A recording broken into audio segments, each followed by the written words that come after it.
Hello, everyone, and welcome to week 13.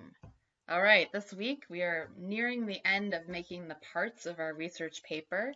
We'll be working on writing a conclusion. I changed it from being a formal assignment because I want you to practice trying different forms before you turn it in, and I'll go over that in this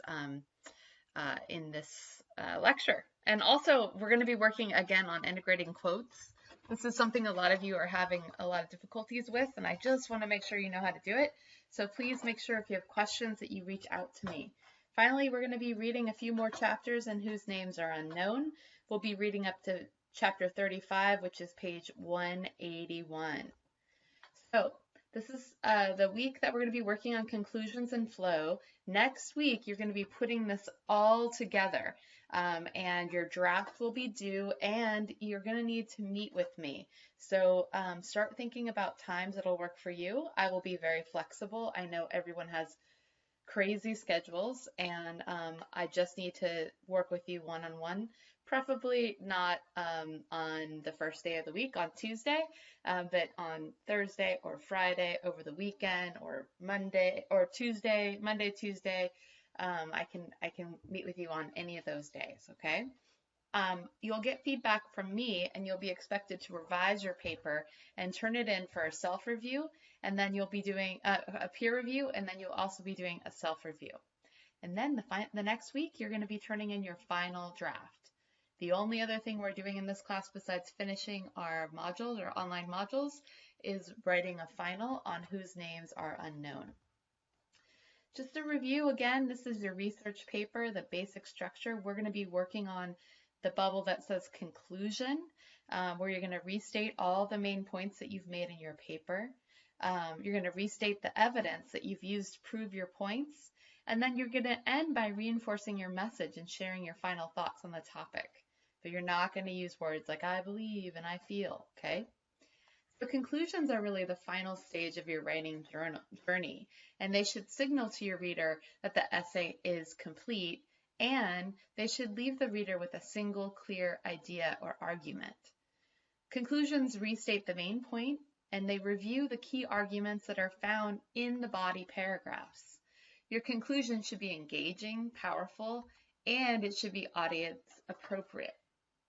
So here's some questions that you can ask about your thesis to make sure that you can make sure that you're ready to conclude. So, is my thesis adequately supported with evidence in my body paragraph? So, when you wrote your body paragraph, do you think that you provided enough evidence to support?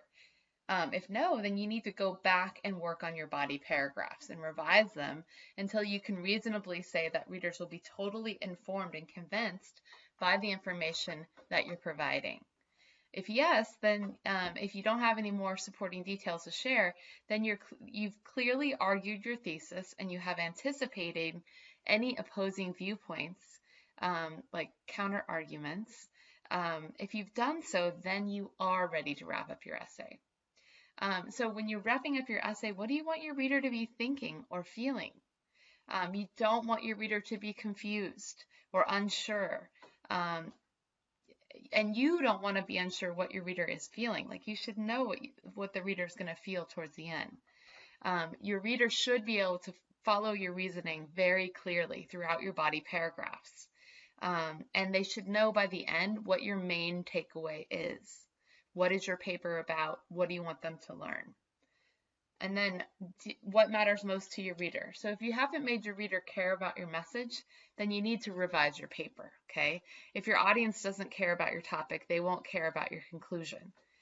Your main idea is clear. So if you've done this correctly, then your main idea is going to be clear, and you will have convinced your reader that your topic and thesis are relevant and important. So here's some questions to ask yourself. Can I empathize with my readers? And can I empathize with my readers and see the essay through their eyes? Can I pinpoint the single most important thing I want readers to know after reading my essay? Is there a powerful story or fact that will effectively end my essay? So there's a lot of ways to conclude. You do want to summarize your main points. So if you're ready to conclude, that means if you've actually written amazing body paragraphs where you supported your points with evidence from your text, from all your different sources, and you feel like you've addressed any counter arguments that your readers might have, then you want to summarize your main points and restate your thesis. But you're not going to just summarize. You're not going to just say exactly the same thing that you said before. You're going to say it in a new way. And then you can include one or two of these methods. You can prevent a climatic moment or lesson learned. You can use a powerful quotation. You can end with a surprising statistic. You can include a narrative or vivid example, like a little story. You can create a call to action. What can readers do if they finish reading your paper and they want to do something about it? You can connect your topic to the future, or you can post a meaningful question. So one way to think about writing your conclusion is to connect it back to how you began your introduction. So maybe the hook you used for your introduction was a meaningful story. And now you want to go back to that meaningful story and restate it in a different way now that the reader has all the information they need.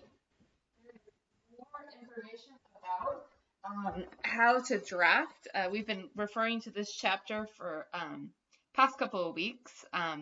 This is the drafting chapter, and you used it to think about which kind of hook you were going to use for your introduction.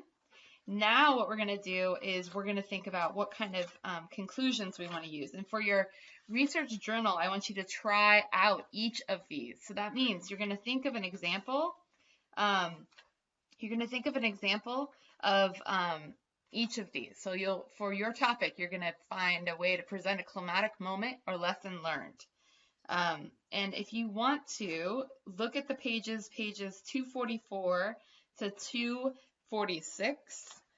They have some good examples about speculating about the future, offering additional analysis, closing with a quotation, closing with a story, closing with a question, calling your readers to action, or linking back to your introduction. Okay, so page 244 to 246 in the Bedford Researcher. I want you to try out each of these as your research journal.